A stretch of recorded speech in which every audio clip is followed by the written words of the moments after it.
ये चार बातें बड़े ही भाग्यशाली को प्राप्त होती हैं। पहला मनुष्यत्व, दूसरा धर्म श्रवण, तीसरा विशिष्ट श्रद्धा और चौथा संयम पूर्ण परमार्थ। मनुष्य शरीर ये किसी कर्म के फल से नहीं मिला है, भगवान की कृपा से मिला है।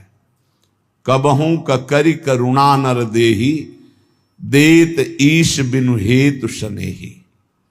बड़ी कृपा, दुर्लभो मानुषो देहो, जगह जगह शास्त्रों में आया है। मनुष्यत्व, बड़े भाग्यशाली जिनको मानव देह की प्राप्ति हुई। मानव देह प्राप्त करके दूसरा महाभाग्य सत्संग, धर्म श्रवणम, धर्म शास्त्र से युक्त सत्संग। मनमानी एक दक्षिण की वार्ता, एक उत्तर की वार्ता, कोई तुकतान ही नहीं मिल रहा। क्या कहना चाहते समझे में नहीं आता, बताना क्या चाहते हैं। तस्मात् शास्त्रम प्रमाणम ते, शास्त्र प्रमाणित महापुरुषों से प्रमाणित जो वाक्य उसे सत्संग कहते हैं। अपना अनुभव, शास्त्र सम्मत महापुरुषों के अनुभव, इन्हीं की चर्चा को सत्संग कहते हैं। मनोरंजन को सत्संग नहीं कहते। धर्म श्रवण सत्संग, ये बड़ी दुर्लभ बात है। मनुष्य शरीर मिला और सत्संग मिला। अब सत्संग में अगला है श्रद्धा। जो सुना उसको धारण किया। जो मनुष्य शरीर प्राप्त करके अवनीत स्वभाव के होते हैं, उद्दंड स्वभाव के होते हैं, ना उनको नमन भक्ति आती है, ना उनको, एक उद्दंड स्वभाव, ऐसे सत्संग में जाकर भी कुछ लाभ नहीं ले पाते। खलऊ करें भली पाई सुसंगु, मिटे न मलिन स्वभाव भंगु। वो अभिमानी जन, वो दुष्ट स्वभाव वाले, भगवान की कृपा हुई, साधु दर्शन साधु संग, लेकिन वो लाभ नहीं ले पाते। अवनीत को विपत्ति ही मिलती है, भगवत संपत्ति नहीं। अवनीत को, दुष्ट स्वभाव, उद्दंड अभिमानी को दुर्दशा ही प्राप्त होती है। जो विनीत है वही शिक्षा को प्राप्त कर पाता, विनयशील नम्र। इसीलिए कहा महापुरुषों के पास जाओ, प्रणिपातेन साष्टांग दंडवत, हाथ जोड़कर बड़ी दैन्यता से, तब वहां तुम ग्रहण कर पाओगे। अंजलि चढ़ाकर माथे पर हाथ रखकर सम्मान प्रदर्शित करते हुए मन वचन शरीर से विनयवनत होकर के तब सत्संग का लाभ लिया जाता है। बोले संयम पुरुषार्थ।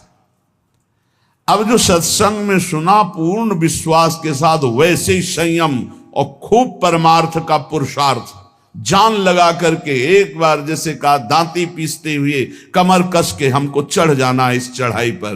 निरंतर नाम जप, निरंतर भजन, असत आचरणों का त्याग।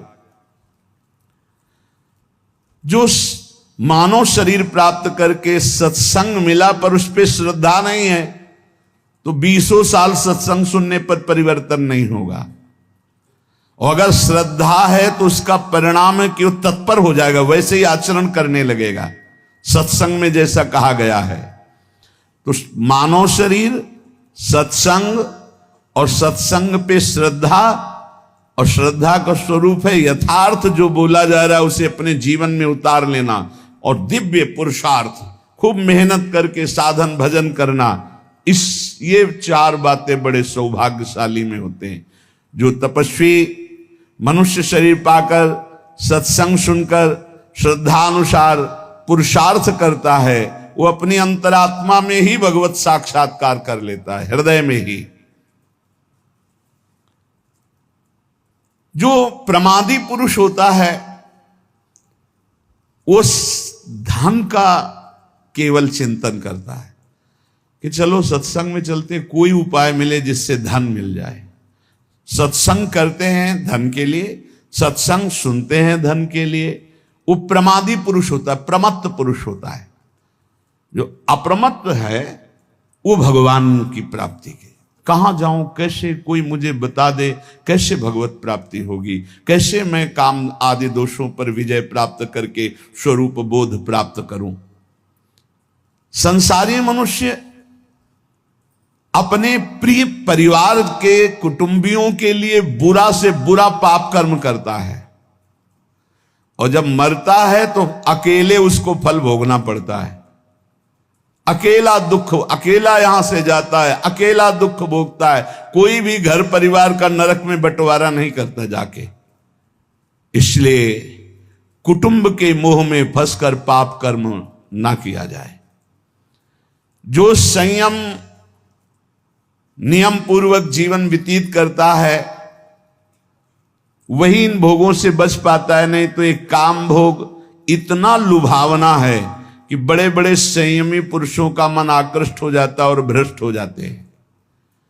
साधक हर समय अंतःकरण की शोध करता रहे कि कहीं काम ने दबाव तो नहीं कर दिया, कहीं क्रोध तो हमारे अंतःकरण पर प्रभाव नहीं कर रहा, कहीं अहंकार तो नहीं छा रहा है। अगर ऐसा है तो संपूर्ण माया अपना प्रभाव दिखा देगी। काम क्रोध अहंकार हृदय में है तो सावधान। जैसे वृक्ष का पत्ता पतझड़ ऋतुकालिक रात्रि समूह के बीत जाने पर पीला होकर गिर जाता है, ऐसे ही तुम्हारी आयु समाप्त होने पर ये शरीर नष्ट हो जाएगा। इसलिए एक क्षण भी पाप कर्म में मत लगाओ।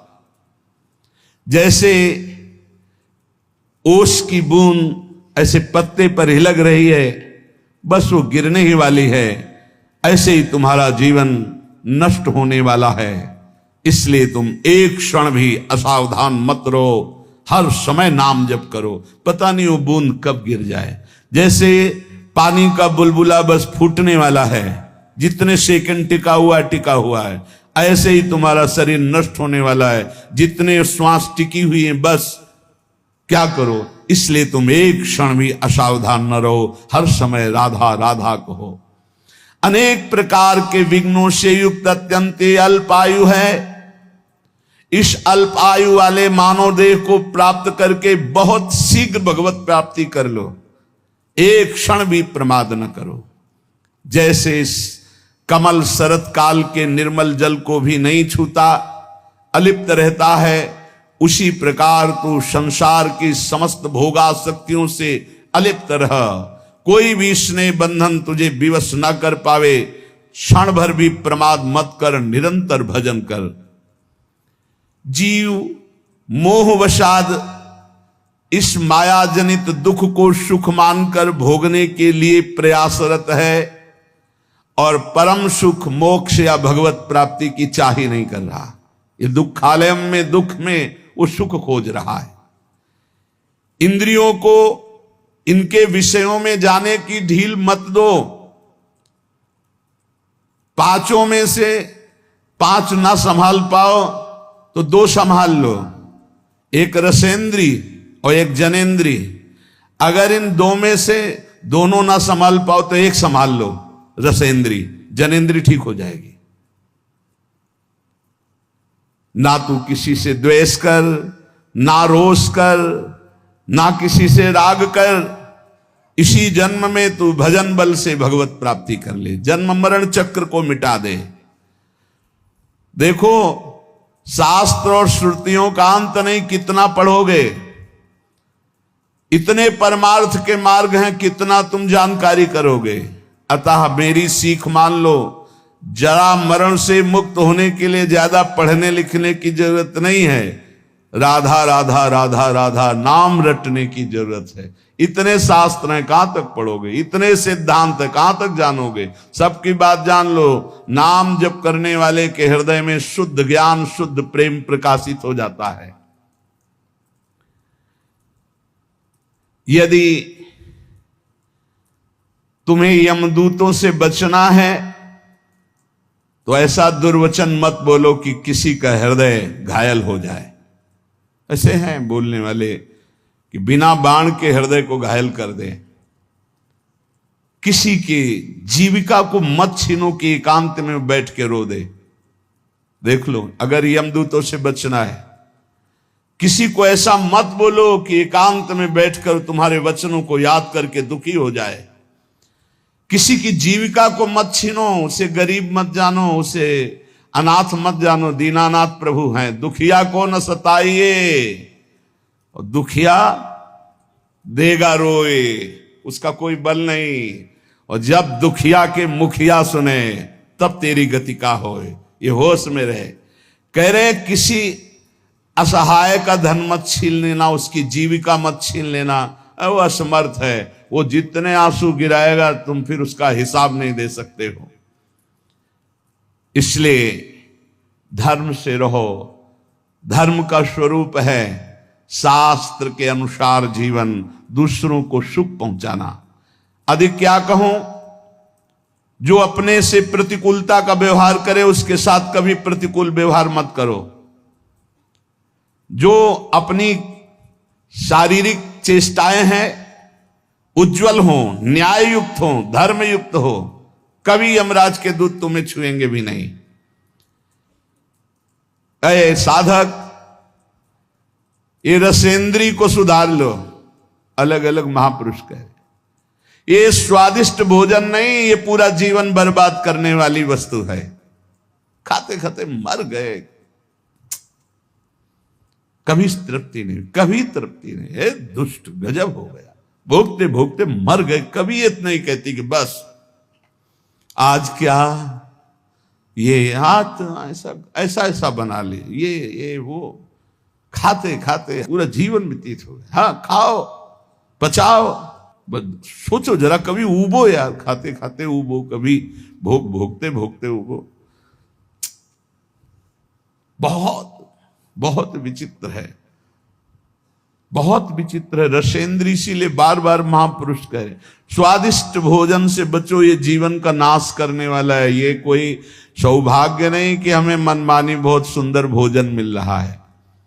देखो स्वाद के चक्कर में ही मछली फंस जाती है। वो कांटे में होता है चारा, चारे के लोभ से ऐसे उसको कांटा नहीं दिखाई देता, चारा दिखाई देता है।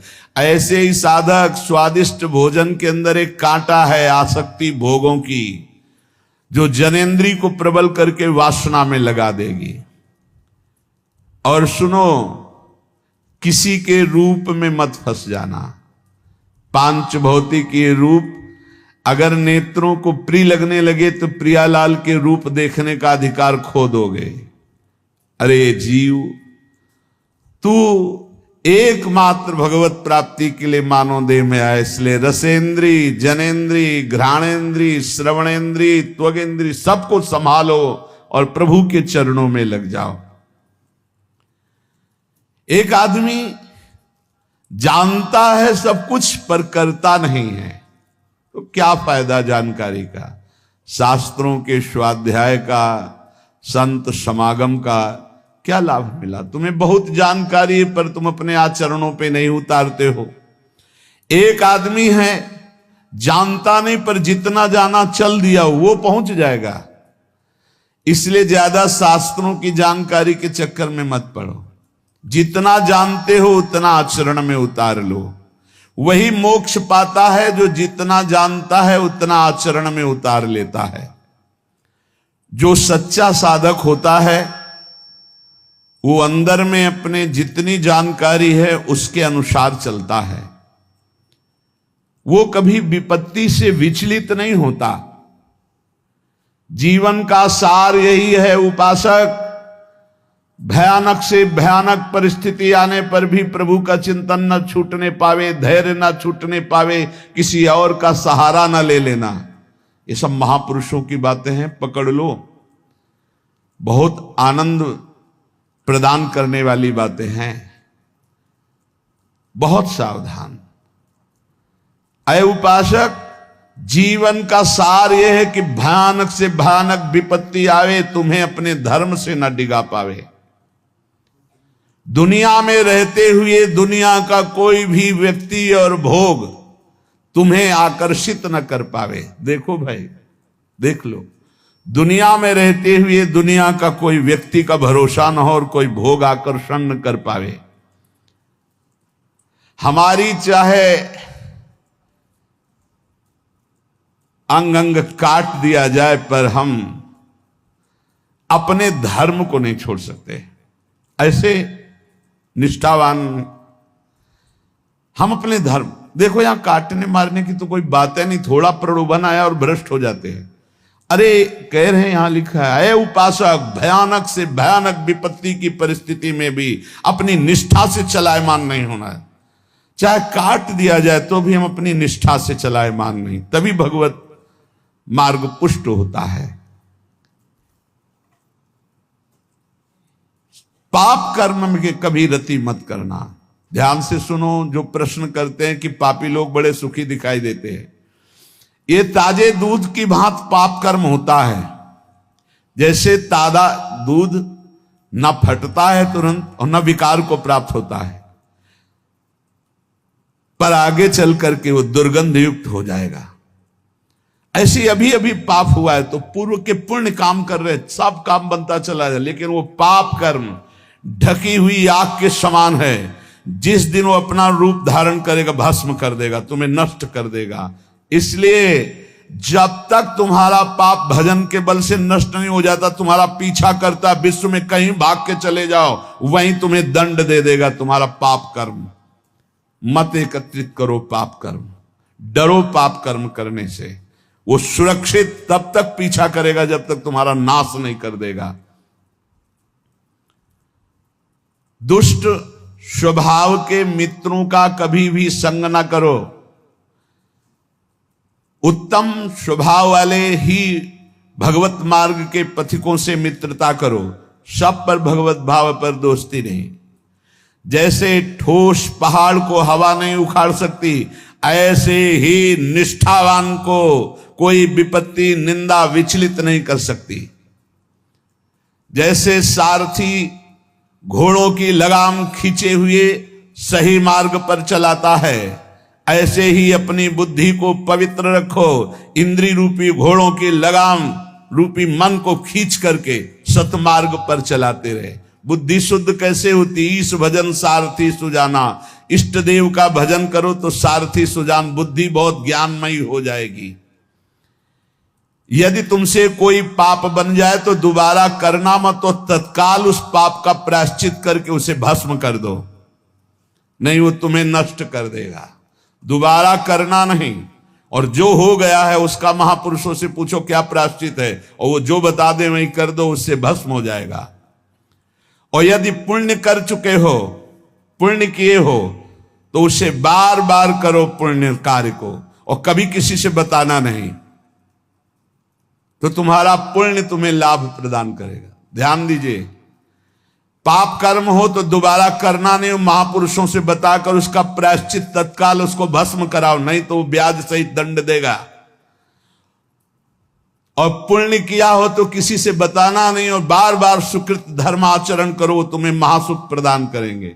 लेकिन पाप करोगे तो कोई जान भी नहीं पाएगा, पुण्य करोगे तो माइक से हल्ला मचाओगे, 4 लोगों को बताओगे, पोस्टर भी छपवा देते हैं कि आज जो है हम फूल बंगला बनवा रहे हो, 50 ब्राह्मणों को भोजन करवा रहे हैं, 50 साधुओं को पवा रहे हो, हमारा ये फोन नंबर, हमारा ये पता हो, अपने पूरे परिवार का नाम। इससे क्या होगा? सब खत्म, सब खत्म हो गया। जितने लोग देखते जाएंगे सुकृत के अधिकारी हो जाएंगे, तुम्हारा सारा सुकृत नष्ट होता जाएगा। सिद्धांत को समझो, पुण्यात्मा पोस्टर नहीं छपवाते। यदि पुण्य बन जाए तो कभी जबान से मत कहो किसी को कोई जान न पावे, पर अहंकार चैन नहीं लेने देता, वो बताता है। एक भगत जी आए तो बार बार बीच में एकांतिक में बोल उठते, भारत के जो जितने तीर्थ हैं 5-5 बार गए हैं हम, ठीक है। फिर बीच में बद्री नारायण कहां कई बार गए हम, कई बार। ये अहंकार देखो, शास्त्र संत महापुरुषों के वचन, पुण्य करो जबान से न निकलने पावे, कोई जान न पावे, और पुण्य बार बार करो और भगवान को समर्पित कर दो। जिस पुरुष की आकांक्षाएं यहां समाप्त हो गई हैं, वही जीवन मुक्त है। जीवन मुक्ति की पहचान, जिस पुरुष की आकांक्षाएं यहां समाप्त हो गई हैं, यही जीते जी वो जीवन मुक्त है। कोई चाह नहीं, कोई मांग नहीं। और जिस पुरुष की चाह नहीं समाप्त हुई, तो आगे सुन लीजिए, जिस पुरुष की आकांक्षाएं हैं, चाह है, वो चाहे नंगे रहे दिगंबर, चाहे जटा रखा ले, चाहे पंख लगाए, चाहे उपवास करे, चाहे भूमि पर सोए, चाहे धूल लपेटे, चाहे जैसे रहे, वो जीवन मुक्त नहीं हो सकता। ये बात है। बाहरी इन क्रियाओं से जीवन मुक्तता नहीं देखी जाती। आकांक्षा रहित ब्रह्मभूता प्रसन्नात्मा, न सोचति न कांक्षति, न कोई सोच है न कोई चाह है। जो शतमार्गी है, चाहे उसके ऊपर रुपयों की वर्षा कर दो तो भी वो अपने शतमार्ग को नहीं छोड़ेगा। जैसे कामी पुरुष को भोगों से तृप्ति नहीं होती है, ऐसे भजनानंदी को कभी भजन से तृप्ति नहीं होती। जितने भी ब्रह्मा के रचे हुए भोग हैं, सब अल्प स्वाद वाले, परिणाम में दुख देने वाले हैं। इसीलिए विवेकी साधक कभी भोगों में रति ना करके सम्यक रूप से तृष्णा का नाश करके भगवान का भजन करता है। राग के समान अग्नि नहीं, जला डालेगा। द्वेष के समान मल नहीं, भजन में बाधा पहुंचा देगा। पराई निंदा के समान दुख नहीं, मत करना, नहीं तो दुख में फंस जाओगे। दूसरे को दुख देने के समान अशांति नहीं। अगर दूसरों को दुख दिया तो तुम स्वयं अशांत हो जाओगे। उपासक ध्यान दे, जब तुमसे कोई द्वेष करे, शत्रुता करे, तो तुम्हारा बर्ताव प्यार का होना चाहिए। करो। साधु मार्ग में चलने वाले, चाहे गृहस्थ हो चाहे विरक्त, जब तुमसे कोई कटु व्यवहार करे, द्वेष दुश्मन का व्यवहार करे, तो तुम उससे पहले बोलो राधे राधे। वो भले गाली दे, तुम ऐसे बोलो। तुम्हारा व्यवहार प्यार का होना चाहिए। जो तुम्हारा अनिष्ट करे उसे तुम आशीर्वाद दो। देखो भगवान के पार्षद का स्वभाव। जो तुमसे घृणा करे उसका तुम मंगल सोचो। जो तुम्हारी निंदा करे तुम प्रभु से प्रार्थना करो कि उसकी बुद्धि शुद्ध हो। यह है भगवत मार्ग। कितने कठिन है। जो हमसे दुश्मनी करे उससे हम प्यार से झुक के बात करें। जो हमारा बुरा चाहे उसको हम आशीर्वाद दें। जो हमसे घृणा नफरत करे उसका मंगल मनावें। जो हमसे द्वेष करे उसके लिए प्रभु से प्रार्थना करें। थोड़ो खाई तो कल्पे झलपे, घणो खाई के रोगी। और दोहू पंखा की संधि विचारे, तो है वो बिरला जोगी। बात समझना यहां। थोड़ो खाई, बिल्कुल पूरी लगन लगी रहेगी भोजन में। और घड़ों खाई तो रोगी, और दबा के खाओगे तो रोगी हो जाओगे, भोगी हो जाओगे, भजन नहीं बनेगा। तो बोले दोहू पंखों की संधि विचारे, वो है बिरला जोगी। न कम न ज्यादा, युक्ताहार विहार से। जो बहुत नहीं खाता या थोड़ा, उसकी चिंतन वृत्ति भूख में लगी रहती है, बातें चाहे जितना बनावे।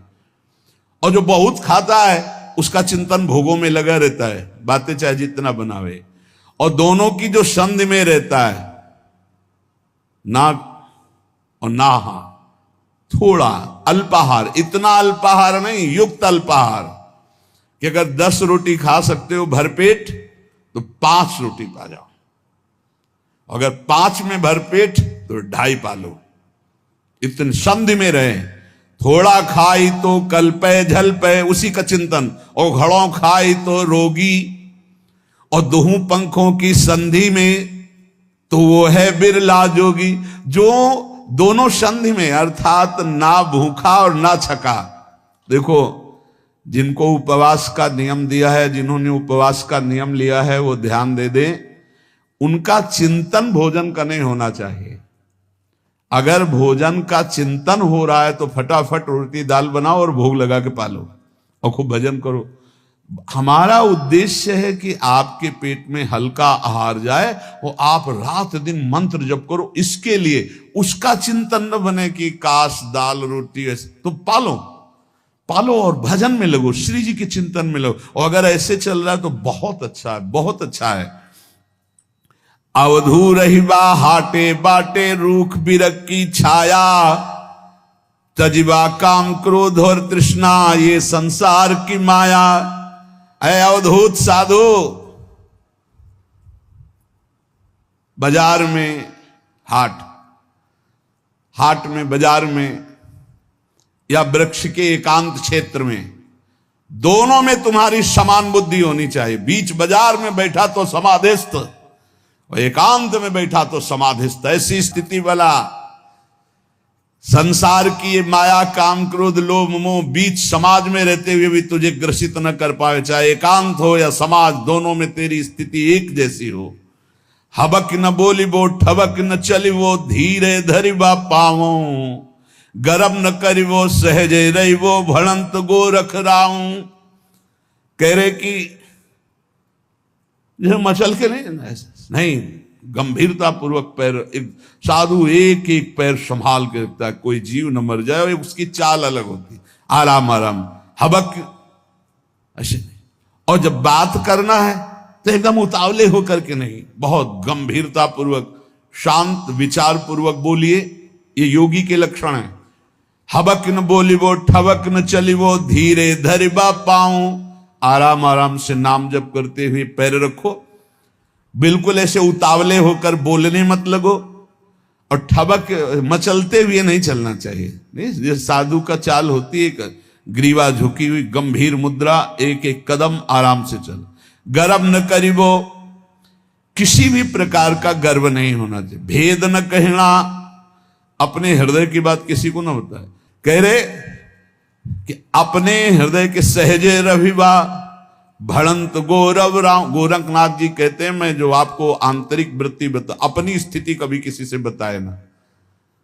बोलते नहीं वो, कुछ बहुत गंभीर रहते हो, लगता है भजन में रहते हो।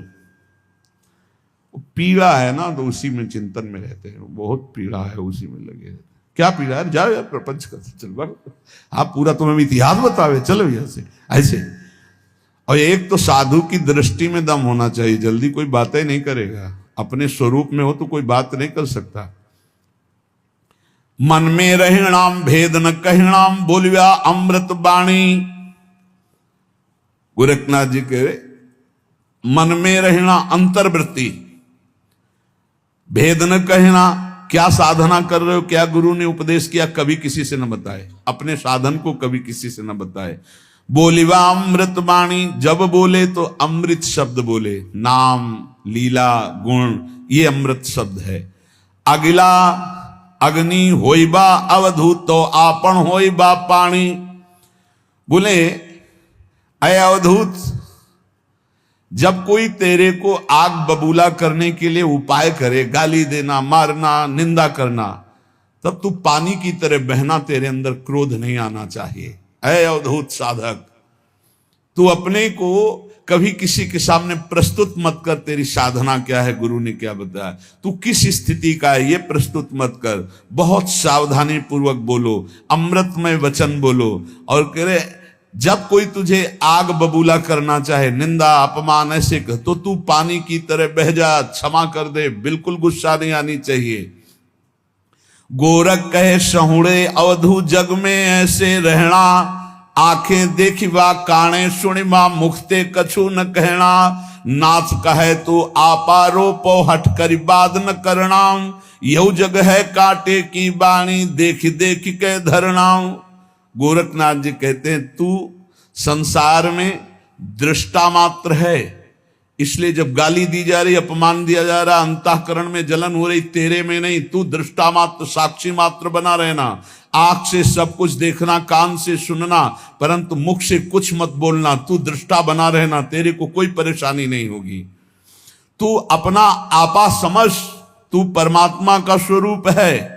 हठ पूर्वक किसी से बात विवाद मत कर, ये जगत कांटे की बाड़ी है, बहुत देख देख के पैर रखना, नहीं तो कांटा चुभ जाएगा, फंसा लेंगे ये लोग, संसारी लोग फंसा लेंगे। तू अपने स्वरूप में रहना और साक्षी भाव में रहना।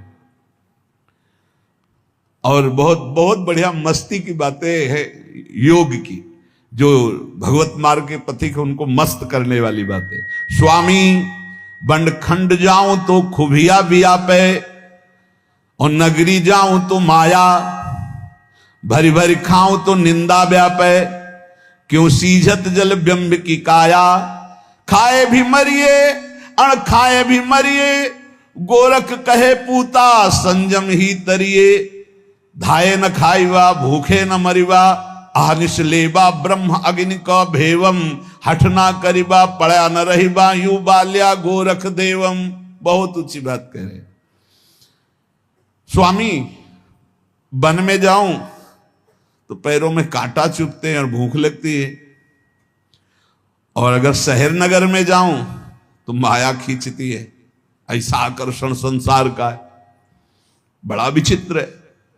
पेट भर के खाऊं तो नींद आती है और भोग वासना सताती है, और अगर भूखा रहूं तो भोजन का चिंतन करूं, कैसे सिद्धि प्राप्त करूं, बड़ी समस्या है। जंगल जाऊं तो कांटा लगता है, भोजन की व्यवस्था है। नगर में जाओ तो माया की बड़ी भारी व्यवस्था है। भूखे रहो तो भोजन की याद आती, छक के पेट भर के पाओ तो भोगों की याद आती। कैसे सिद्ध हो? बहुत खाया तो मर गया, वो बिल्कुल न खाया तो हमारा साधना नहीं बनेगी।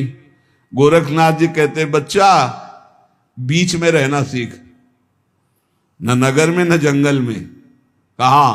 परमात्मा में। परमात्मा स्थिति में है तो चाहे जंगल में रहे और चाहे नगर में रहे, बात बराबर। परमात्मा स्थिति नहीं तो कहीं भी रहे। और बहुत भोजन नहीं पाना और बिल्कुल नहीं पाना वाला भी नियम ठीक नहीं है। बीच में जरूर, इससे बहुत ज्ञान विज्ञान की हानि हो जाती है जो जबरदस्ती करते हैं। अब तो भोजन ही छोड़ दो, उससे क्या होगा? तुम कोई भोजन पाने वाले प्राण हो क्या? तुम तो आत्मस्वरूप हो। समझोगे नहीं तो एकदम भूखे मर जाओ तो क्या? मछली ब्रह्म बोध हो जाता है क्या पानी पीती केवल है? कछुआ ब्रह्म ज्ञानी हो जाता है क्या? पानी में ही तो रहता है। चिड़िया कितनी है जो केवल फलाहार करती है। हमारा जो उपदेश है, संतों का जो उपदेश है, वो भजन बढ़ाने के लिए है। भजन को देखो, अगर आपको थोड़ा पाने से, इतना पाने से भजन बढ़िया बढ़िया, पेट भर के पाना तो श्राप समझ लो। जैसे कोई ऋषि मुनि साप दे दे, ऐसा भोजन नहीं। भोजन के बाद लगाए पद्मासन 4 घंटे बैठ सकते हैं, ऐसा भोजन पाना चाहिए। भोजन के बाद 4 घंटे आसन पे बैठ सकते हो, ऐसा भोजन पाना चाहिए। थोड़ा सा पा लिए जिससे काम चल जाए। और आप लोगों को तो सुविधा ही है, अपने लोगों को था मिला मिला नहीं मिला, कई कई दिन नहीं मिला। ना तो अच्छा भोजन देख के टूट पड़ना चाहिए। भंडारे के बहुत इसमें रसेंद्री मार, इसको रसेंद्री को मार हम तो कहते हैं। मारना चाहिए, एक बार तो डटके से मारना चाहिए। अपने लोगों ने जब यौवन अवस्था का प्रारंभिक साधन था, वर्षों नमक नहीं पाया, केवल सब्जी बिना नमक के, इतनी उबाल के केवल सब्जी, और कभी ऐसे मुरझाए हुए नहीं रहे। फिर नियम लिया, अब गंगा जल से ही बन करके केवल होगी। नहीं बनेगी, अगर व्यवस्था नहीं भगत बना पा रहे तो केवल गंगा जल। कई वर्ष तक अन्न जबान में नहीं रखा, कई वर्ष तक मारा जाता है मन को। हाँ, थोड़ा सा भाई प्रार्थना है, अच्छा खाना देखकर टूट मत पड़ो। खाए भी मरिया, मरोगे फिर। बहुत ही जहर है भोजन और बहुत ही अमृत है उचित। यार 2 रोटी जरा सी सब्जी लगा के खा, भजन में बड़े बड़े कटोरा, बड़े बड़े, पता अभ्यास बना लो भाई, तो वैसे अभ्यास बन जाएगा। बहुत सावधान। रात दिन ब्रह्म रत्न का संचय करो, चिंतन राधा राधा राधा राधा, ब्रह्म रूप में स्थित रहो रात दिन इसके लिए। और पेट जब भर जाएगा ना तो ब्रह्म रूप में स्थित नहीं रह सकते। आप देख लो, पेट में वजन नहीं होना चाहिए, तब भजन होगा। और जब पेट में वजन, तो भजन में अरुचि हो जाएगी। भोजन के बाद ऐसे देखो पेट में वजन तो नहीं लग रहा है, ऐसा भोजन पाओ। बहुत, अब इसकी बहुत बहुत कई बार इस पर चर्चा इसलिए करते हैं कि इसी पर सब गड़बड़ हो रहा है। आलस्य में पड़े रहने वाला कभी योगी नहीं होता। कह रहे हैं हठ ना करिबा पड़ा न रहिबा यो बाल्या गोरख देवम। गोरख देव जी महाराज कहते हैं कि हठ करके भोजन है, भोग है, ये सब वस्तुएं हैं, इसे हटो, प्रमाद करके पड़े मत रहो। कैसे हम तुम्हें बताएं, ये तो बहुत साधक के अंदर खुद इतनी आग होनी चाहिए। 4 घंटे और हद से हद 5 घंटे, 24 घंटे में 5 घंटे से ज्यादा साधक को नींद नहीं लेनी चाहिए।